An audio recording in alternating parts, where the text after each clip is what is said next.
Greetings to all my tech heads out there in the KevTechify nation, and if you're new here, welcome. In this episode, we're going to look at router and switch file maintenance. We'll be discussing router and switch file systems, using a text file to back up and restore a configuration, using TFTP to back up and restore a configuration, use a USB to back up and restore a configuration, and finally, password recovery procedures. This episode is part of my series on enterprise networking, security, and automation for the CCNA. I'm Kevin here at KevTechify. Let's get this adventure started.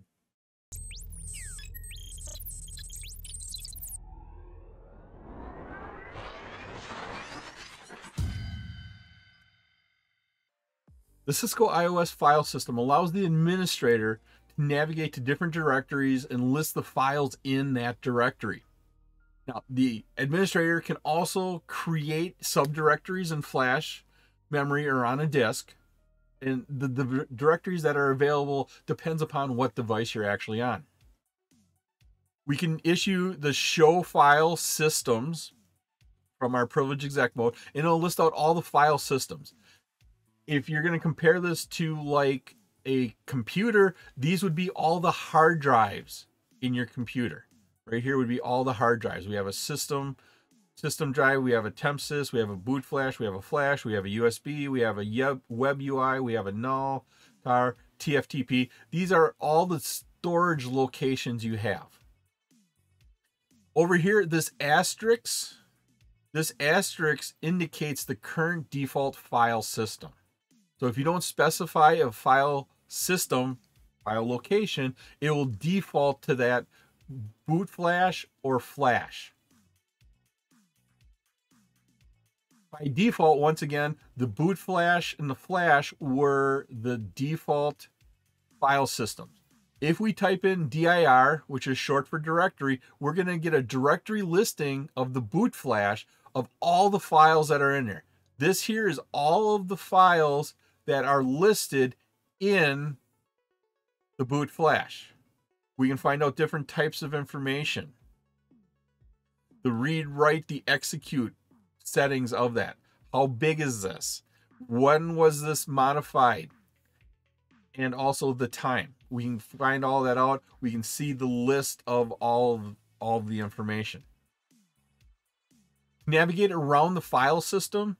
A lot of the Unix and Windows command prompt, PowerShell commands, they work on the Cisco iOS. Now, to change the directory, you type in CD, short for change directory, and then what file system you want to go into. So we want to go into the NVRAM. We can then confirm that we're in the NVRAM directory by typing in PWD, print working directory, or present working directory. That prints what directory am I in? Well, we changed to the NVRAM, so we should be in NVRAM. That confirms, PWD confirms that we are there. Go ahead and type directory out, and then that gives us a listing of all the files that are inside of the NVRAM file system or NVRAM directory. You can do the same thing on switches. You can use the show file command, the CD commands, the dir commands, all on there. Once again, the different file systems that are available depends upon your devices. So when we do show file systems on a switch, you can notice we have a little bit different file systems available to us. One of the things you can do is you can save your configuration to a text file. You can back up your configuration to a text file. You are not actually pulling the configuration off. What you're doing is you are issuing like a show run command where it lists out all the settings of your device, and you're storing the results of that show run in a text file. It's not a function of your networking device, not a function of the router or switch, but it's a function of the terminal emulation software you're using, Terraterm, PuTTY. What you do is you open up your terminal emulation. Here we have Terraterm. You click on File, and then you select Log. When you select Log, first thing you have to do is choose your directory. Where am I going to store this? Right here, it's going to say it's going to store it in the My Directories folder, and then you give it a name. Whatever you want that name to be, and it helps to be descriptive, A lot of times you have your device name. Our device name here is R1. And then this is the config. And a lot of times I put the date and time here. Just so when I save multiple copies of this, I know which version this is. Or maybe I put a descriptor in here saying this is pre-update or pre-upgrade or pre-reconfiguration. That way I know this is my last working good one before I made a change and hopefully not broke it. But if I broke it, I can revert back to these settings. Once you put your name in there, go ahead and click save. When you click save, this TerraTerm log window will pop up. What happens now is anything you type in the TerraTerm window or anything that gets printed gets put into your text file. At this point in time, you would do a show running config on your screen inside of TerraTerm. You would see all those settings go by. You'd hit the space bar to go all the way through that. You could do a show startup config, hit the space bar, go all the way through that. Each one of those lines, each one of those characters gets written into that text file. When you're done displaying that information you want, go ahead and click on close. When you click on close, it closes that text file. Then once it's closed, you can go into where you save that text file, open it up, and there's all of your settings. If you have a text file of your configuration settings, you saved all your settings to a text file, you can actually use that to restore your configuration. You can copy from that file and directly paste it into that device. Once again, you're pasting inside of your terminal emulation. You're pasting inside a TerraTerm. You're pasting inside a PuTTY. There are a few issues, though, with it. You're going to have to do some editing to your file. Remember when you sit down and you type show space running dash config, you hit enter. At the bottom, it has a dash dash more dash dash. Well, because that was displayed on your screen, it's also going to be saved in that text file. So you need to edit those out. If you got an iOS system message, interface went up, interface went down, new adjacency, whatever it is, you'll have to edit those out. The other thing you have to do is list your encrypted passwords. You have to type them out in plain text. Otherwise, what's going to happen if you list them in the encrypted form, they're going to re-encrypt the encrypted. And so you're not going to have the right password. So you have to go through any encrypted passwords. You have to set them in plain text. You need to be in the right mode when you paste this in.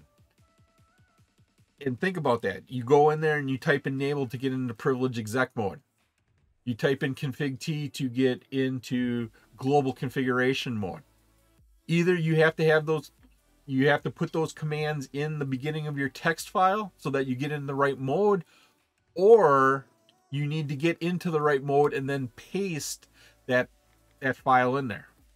And how you do that is you go to file in your terminal emulation, TerraTerm or PuTTY. You click on the file and then you click send file. This is after you edit it. You locate that file that you want to upload. You click open and it's going to paste all the content from there into your device. You're going to see it go on your screen, which is being typed into your device, so your configuration is being put into there. All of those commands, they're being applied in the CDL. There is another way to do this. Instead of using the file and send file method, you can go into your terminal emulation, get into the right mode, global configuration or whatever, highlight, open up that text file, highlight it, copy it, go back into your terminal emulation, and then hit the right mouse button. And when you click the right mouse button, it'll paste everything you just copied into that TerraTerm window, just like you were typing it, making all those settings on your device. I hope you're liking this episode on router and switch file maintenance. If you have the time, please leave a comment and let me know what you think about router and switch file maintenance. You can also visit my website at KevTechify.com for all of my details and how to get these episodes in video and podcast form. We can use TFTP, a trivial file transfer protocol server, to back up and restore our configurations. What we use is the copy command. And when you use the copy command, you put the word copy in there, and then it goes, where are you copying from? And then where are you copying it to?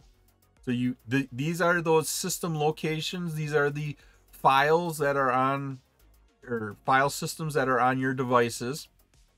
They can be NVRAM or flash, or they can be a service like TFTP. And to back it up to a TFTP server, we're going to copy, and you're going to take your current setting. So it's the running config. So copy running config, and where are we putting it to? The TFTP server. You hit enter, then it needs to find out a little bit more information from you.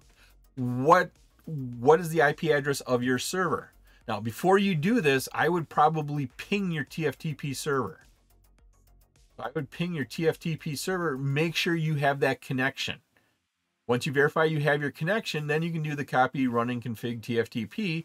And then when it asks for a remote host, you can put the IP address of your TFTP server in there. Then they're going to ask, what do you want the name here? The default is R1 config, the name of our device with -config at the end. If it's something simple and temporary, you could probably take that. But once again, I would probably put a more descriptive name on there. The device, the date, and here they have month, year. I would go so far as saying the year, the month, and then the date, and then maybe even a description after this. And especially if I'm making a change, this would be pre-change, OSPF reconfiguration. So that way I know it. Then the next line here is the, are you sure you want to do this? If you are, just hit enter, and then it will give you a status update saying writing. As it's updating the file, it's going to give you exclamation marks. The number of exclamation marks will vary slightly, but when it's done copying, it'll give you your okay. So that backs up the file from your device to a TFTP server. You can then do this in reverse, because it's just the copy command, but now you change your to and your froms around. To restore from the TFTP server, so to copy from the TFTP server to your running config, the command would be copy. Where are you copying from? Well, it would be TFTP. Where are you copying to? This would be our running -config, and that would pull the config off of the TFTP server and load it in as your running configuration. You can also use USB devices for storage or even to boot off of on Cisco devices. Here's a Cisco router. On the back here, we have our USB ports. Now, depending upon the model of the device you're looking at, that will determine what types of USB ports you have and what USB media you can plug into there. You can back up and restore configurations to that. You can load in ISO. You can even use it as an additional boot device. If you're going to use USB as a backup and restore device, first thing you should do is issue the show file systems command to make sure your USB device is showing up and what the exact name is of it. Once you figure that out, what the exact name of your USB device is, then you can use it to back up and restore configuration. That's using that copy command again. Once again, it's following the basic principle, copy. What are you copying from? So where are you copying it from? And where is it going? So the from and the to. We're going to back up our running configuration, so how our device is configured right now, and then we're going to copy it to the USB drive. Notice the name, USB flash 0:. You got that name when we did our show file systems command. And then it's going to ask for the file name. If you want running -config, that's what you entered right here. as that, you can go ahead and enter. I highly recommend not doing it. Put something more descriptive, probably even more descriptive than what's here, at least putting the date and time in there. If there's a file existing already, you can actually overwrite it. Then it'll tell you how many bytes it wrote and how long it took. To restore configuration, you need to know a little bit more information. In particular, you need to know the file system name, so USB flash 01 or 0 colon, and then you also need to know the file name. Once we have our file system, USB flash 1, we can do a directory on it. So directory USB flash 0 colon, it'll list out all the files. Here are the files on our USB drive. This is our configuration. Once again, hopefully you gave it a little bit more descriptive name than that. So now we know the location, USB flash 0 colon, and we know the file name. Once we know that information, you can verify it by using the more and then USB flash 0 colon / meaning it's in the root directory r1-config, case sensitive name here, and it'll list out all of the contents of that file. Once you're happy with that, what that is, we can go into our copy command. So we're going to copy from the file system of USB flash 0 colon / meaning from the root directory of that USB drive, this file name r1-config, and then we're copying it into our running config. So that would restore from USB flash into your current configuration, into your running configuration. Passwords are set up on your devices to prevent unauthorized access. You don't want anybody going in there making changes to your devices, only authorized people. Setting passwords, sometimes they get lost. Sometimes you typed them in wrong because there's not a confirmation. Type your password in once. Please type in a second time to confirm it. Sometimes you just typed it in wrong. You typed it in. A lot of times I hit a space at the end because I'm so used to when I type, I always hit the spaces automatically. Sometimes I capitalize the first letter because that's what you always do on a sentence. Whatever the reason is, the password you think it is isn't logging you in. And so we have to do password recovery. Now, to do password recovery, you need to have physical access to your device. You need to be you have to physically be there with your device. You need to be within a console cable connection of it. And a lot of times you actually need to physically interact with it. Pushing the status button would be a great example of how you would physically interact with it. Now, the password recovery for each device or each type of device is a little bit different. There isn't a standard password recovery for Cisco devices. There's not even standard password recovery for Cisco switches. Each family of switches has a little bit different process to go through for password recovery. The generalized steps for this, the basic principles, there's 6 steps. First one is we need to enter in this ROM-MON mode. This is a root level operating system before the iOS even gets loaded. We need to change the configuration register to say, when you boot up, don't boot up into the startup config, skip that file and just boot into a blank router with no configuration. Once you're in there, once you're into that device, then you copy the startup config, the config that has the bad password, into your running config. And so you're in the device with the bad configuration, you can go and reset your passwords. You can change those passwords to whatever it is, your VTY terminals, your privilege exec mode. You can change those. Once you made that change, then save your running config that has the new passwords in it to the startup config. After you save your running config, on some devices you need to change the configuration register back. Once you do that, then you can reload your device. These are the basic steps.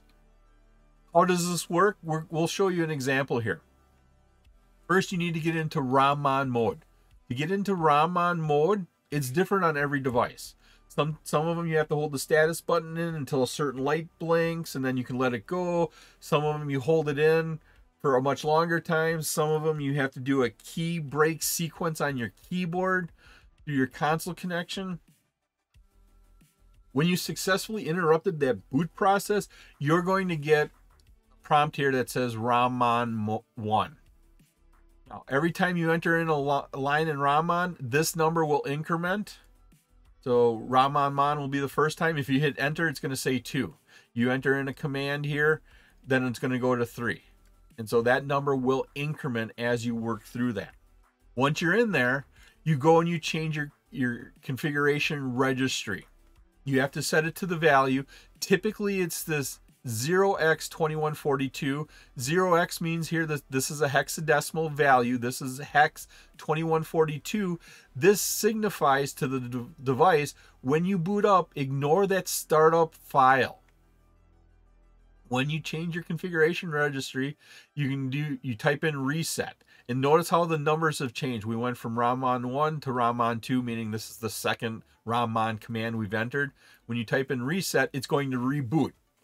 It's not going to use the startup file, that startup config file, so you're not going to have your bad password. Once you're into the device, this is where we copy the startup config, what we skipped in the boot up process, into our running config. We'll copy that in there, confirm that. You'll get a message saying we copied so many bytes in so many seconds. That bad configuration is now loaded in memory. The reason we can do that is we skipped it on boot up, so you don't need the passwords. Now let's go ahead and load that into memory. Once you're in there, you can go and change the passwords that weren't correct. We go into global configuration mode. Here we're resetting our enable password to Cisco. Maybe the first time you did it, it was a capital C. Maybe you double typed I in the center. Maybe there was a space at the end. Whatever the reason, it wasn't working. So we had to bypass the startup, load it in, and now we can set the password. Once we set that password, we change our configuration register back. Some devices you have to, most of them you have to. So now this setting here in the configuration register says use the startup config. Use the startup config. Before you log out, make sure you copy that new running configuration you just created, where you had the correct password, into the startup file. If you don't do that step, it's going to use the old startup file when you reboot, and you're going to be still locked out with the password. The copy run start here, you confirm the name here by just hitting the enter. It's going to build the configuration, and then it's going to give you a message saying, okay, we're all done. At this point in time, you could leave this because you have a new startup config with a correct password. You've changed your configuration back, your configuration registry back, to say use the startup file when you boot. I personally like to reload my router just to confirm that it's done. I have my system down. I've been rebooting it. I've been doing the configurations. So if you have to reboot it a second time, it's probably, you're not going to cause any more problems than you already have at this point in time. You do the reload just to confirm that your password is set. So I like to do the reload right away just to confirm my password is set correctly. It was my pleasure to provide you with this wonderful episode on router and switch file maintenance. If you like this episode and you got value out of it, please click that like button, give a 5-star rating, leave a comment. This all helps me bring you more great content. Please take a minute to subscribe to my channel. All of my socials and contact information are on my website, KevTechify.com. There you can find out how to get all these episodes in video and podcast form. In the upper right is my playlist for my series on enterprise networking, security, and automation for the CCNA.